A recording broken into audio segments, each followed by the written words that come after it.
नमस्कार मित्रों, जय हिंद। आपके अपने चैनल कड़वा है तो सच है में आपका स्वागत है। इस चैनल का उद्देश्य भारत के सही इतिहास को जानना और इसका सही वर्णन करना है।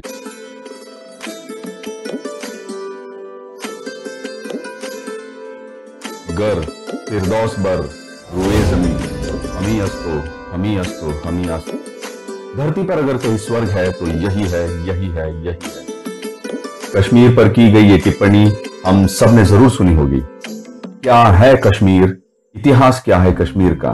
कश्मीर का हिंदुत्व से रिश्ता क्या है? कश्मीर ये नाम कैसे पड़ा और कश्मीर का हिंदुत्व के लिए कितना महत्व है? आज का ये वीडियो इन्हीं प्रश्नों का उत्तर जानने का, कश्मीर के बृहत इतिहास को जानने का एक गिलहरी प्रयास है। कश्मीर की वैदिक जड़ें। वीडियो का ये टाइटल देखकर शायद आपको हैरानी हुई होगी, क्योंकि आज के ज्यादातर भारतीयों को पता ही नहीं है कि कश्मीर का इतिहास क्या है। हिंदुओं के लिए कश्मीर का महत्व क्या है।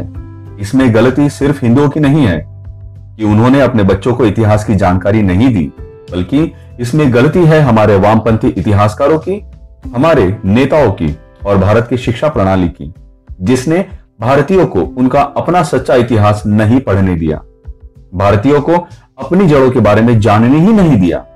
कश्मीर हमेशा एक सनातन भूमि रही है। कश्मीर हमेशा हमारे पूर्वजों की भूमि रही है और शताब्दियों तक रहेगी। आज के कश्मीर में मुस्लिमों की बहुलता है, शायद इसलिए हम कश्मीर को एक इस्लामी मुल्क का नाम समझते थे। इस वीडियो में हमारा प्रयास इसी धारणा को धूमिल करना है, इसी धारणा को भंग करना है और सत्य को जानना है। मित्रों, 10वीं सदी से कश्मीर लगातार इस्लामी आक्रमण झेल रहा है। तब से लेकर 5 अगस्त 2019 को धारा 370 हटाए जाने तक कट्टरपंथियों ने कश्मीर से हिंदुओं को मिटाने का, हिंदुओं को भगाने का बहुत प्रयास किया है। कश्मीर से हिंदुत्व की हर निशानी को मिटाने का प्रयास किया गया है। कई हिंदू नाम वाले प्रदेशों का नाम इस्लामिक नाम से बदल दिया गया है। कुछ हद तक तो कट्टरपंथी अपने प्रयासों में सफल रहे होंगे, लेकिन कश्मीर का इतिहास बदल नहीं सकते हैं। कश्मीर के भूविज्ञान को, कश्मीर के सांस्कृतिक आदान प्रदान को और कश्मीर के कोने कोने में बिखरे पड़े हिंदुत्व की निशानियों को मिटा नहीं सकते हैं। आज भी कश्मीर में हिंदुत्व के साथ जुड़ाव के अकाट्य और अपरिहार्य साक्ष्य उपस्थित है। कल्हण द्वारा रचित राजतरंगिणी कश्मीर के इतिहास का और कश्मीर के भूगोल का सबसे प्रामाणिक साक्ष्य है। अतीत में भारत की भूमि विदेशी आक्रमणकारियों के अत्याचार की गवाह रही है। तुर्की, अरबी, खिलजी, तुगलक, लोधी, मुगल सभी इस्लामी लुटेरों ने किसी न किसी रूप से कश्मीर को हानि पहुंचाने की कोशिश की है। इस्लामी लुटेरों द्वारा किए गए सारे प्रयास विफल कर दिए गए थे। तुगलक ने भी एक बार कोशिश की थी कश्मीर पर हमला करके इसे लूटने की, लेकिन कश्मीर के वीर हिंदू राजाओं ने, कश्मीर के वीर हिंदू क्षत्रपों ने फिरोज शाह तुगलक द्वारा भेजी गई विशाल सेना को पहाड़ों में चारों ओर से घेर कर ऐसे मारा था कि कोई भी इस्लामी लुटेरा बचा नहीं था। सिर्फ 4 सैनिक किसी तरह अपनी जान बचाकर अपनी आप बीती सुनाने के लिए वापस दिल्ली पहुंच पाए थे। कश्मीर ये नाम कैसे पड़ा? आइए नाम के पीछे के इतिहास को पहले समझते हैं। ऐसा कहा जाता है कि एक समय था जब कश्मीर की पूरी घाटी एक बहुत बड़ा सरोवर हुआ करती थी और उस सरोवर का नाम था सतीसर। सती यानी महादेव शिव की धर्मपत्नी। ऐसा वर्णन राजतरंगिणी में और नीलमत पुराण दोनों ही जगहों में मिलता है। ब्रह्मा के मानसपुत्र और सेवा प्रधान सप्त ऋषियों में एक श्री काश्यप ऋषि ने तपस्या करके महादेव से इस सतीसर के बीच भूमि देने का वरदान मांगा था। महादेव के वरदान के बल से सृष्टि के पालनहार श्री विष्णु ने वराह अवतार लिया। इस वराह अवतार में राक्षस हिरण्याक्ष का वध किया और इस डूबती धरती को बचाया।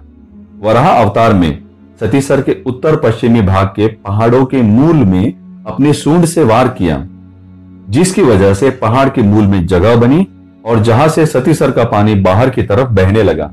इस तरह सतीसर के अंदर से ही भूमि का उद्भव हुआ, जिसे आज हम कश्मीर कहते हैं। काश्यप ऋषि के नाम पर इस नई उद्भव हुई भूमि को काश्यप मार कहकर बुलाया गया, जो कालांतर में अपभ्रंश होते होते कश्मीर बन गया। पहाड़ों का मूल जहां से सतीसर का पानी बहकर निकल गया था, उस जगह को वराहमूला कहा जाने लगा, जिसका अपभ्रंश होते होते आज हम उस जगह को बारामुल्ला के नाम से जानते हैं। बारामुल्ला सुनने में फिर एक इस्लामी मुल्क का नाम ही लगता है। इसी तरह से धीरे धीरे हिंदू निशानियों को मिटाने का प्रयास होता रहा है। आप ये कह सकते हैं कि ये तो सब मैथोलॉजी की बातें हैं, हमें इन पर विश्वास नहीं है, ये सब विश्वास योग्य नहीं है। तो मैं बिना किसी लाग लपेट के बता दूं कि विश्व के कई बड़े भूवैज्ञानिकों ने इस बात की पुष्टि की है कि कश्मीर की भूमि एक झील से विकसित हुई है। भूवैज्ञानिकों ने इस घटना की तारीख को आज से 10 करोड़ वर्षों पहले की बताई है और इन सब बातों के साक्ष्य प्रस्तुत भी किए हैं। कश्मीर के किसी भी हिस्से में मिट्टी और लेक्साइन की जो परतें पाई जाती है, ऐसी मिट्टी सिर्फ प्राचीन झीलों में या तो समुद्र तल में ही पाई जा सकती है। नीलमत पुराण में भी कश्मीर के उद्भव का ऐसा ही वर्णन मिलता है। ऐतिहासिक बिंदु और भूवैज्ञानिक अध्ययन में दिखती समानताएं इसी ओर इंगित करती है कि पुराणों की बातें सत्य हो सकती है, मानने योग्य है। कश्मीर के इतिहास का सटीक विवरण मिलता है 12वीं सदी में कल्हण द्वारा रचित राजतरंगिणी में। कश्मीर के इतिहास के बारे में विस्तार से बताया गया है राजतरंगिणी में। कश्मीर के हिंदू राजतरंगिणी को अपनी इतिहास का सटीक विवरण मानते हैं। कश्मीर भारत का वो अभिन्न हिस्सा है जिसे सनातन संस्कृति से अलग नहीं किया जा सकता। कश्मीर का मूल है शिव आराधना यानी शैववाद, जो हिंदुत्व की ही एक प्रमुख परंपरा पर आधारित है। महादेव शिव की विशेष आराधना करने वाले हैं कश्मीर के हिंदू। महादेव शिव की आराधना पूरे कश्मीर में व्यापक रूप से प्रचलित है। पूरे कश्मीर में शैववाद के अनेक साक्ष्य बिखरे पड़े हैं, जिन्हें समय समय पर मिटाने के प्रयास किए गए हैं, लेकिन कुछ साक्ष्य ऐसे होते हैं जो मिटाए नहीं जा सकते। हिंदुत्व से कश्मीर का रिश्ता कितना पुराना है, इस बात के एक नहीं कई साक्ष्य उपलब्ध है। भारत सदैव से ही अतिथि देवो भवा इसको मानने वाली सहिष्णु सभ्यता रही है। कमोबेश यही हाल कश्मीर का भी रहा, लेकिन अतिथि और आक्रांता के बीच का अंतर करना भूल गए हैं हम भारतीय, जिसका नतीजा आज तक हम भारतीय भुगत रहे हैं। आधुनिक भारत में प्रथम बार 238 ईसा पूर्व सम्राट अशोक के समय में कुछ बौद्ध भिक्षु कश्मीर में आकर बस गए और यहाँ की जनता के साथ मिलजुल कर रहने लगे। यहाँ का सबसे बड़ा नुकसान किया है इस्लामी आक्रांताओं ने, जिन्होंने 12वीं सदी से लगातार इस प्रदेश के लोगों के साथ अत्याचार किया है और उनका जबरदस्ती इस्लाम में धर्मांतरण किया है। कश्मीर की हिंदू जड़ों को इंगित करते कई साक्ष्य मंदिर के रूप में स्थित है। कश्मीर की वैदिक जड़ें जहां दिखाई देती हैं, उनमें से सबसे पहले जिस स्थान का वर्णन हम करने जा रहे हैं, वो स्थान कश्मीर की घाटी के पश्चिम भाग में हरि पर्वत की चोटी पर स्थित शारिका देवी शक्तिपीठ है।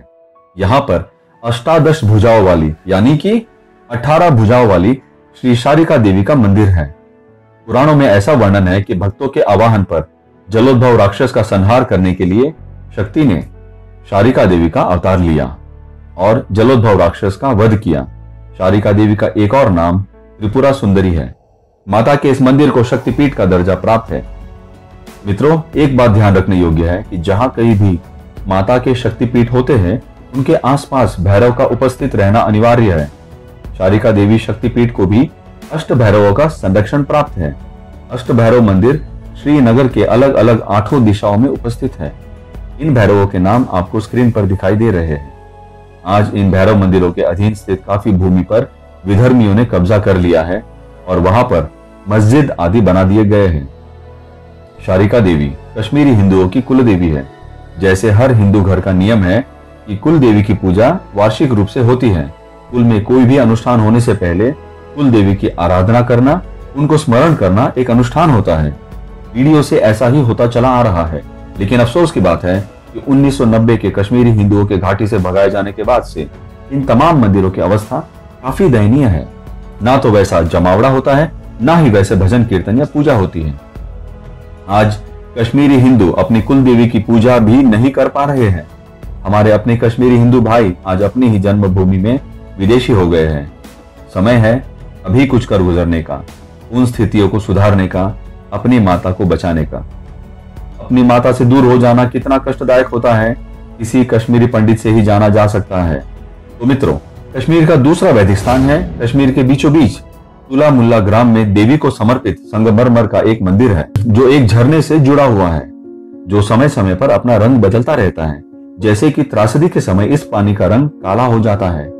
इस देवी का नाम है माता खीर भवानी।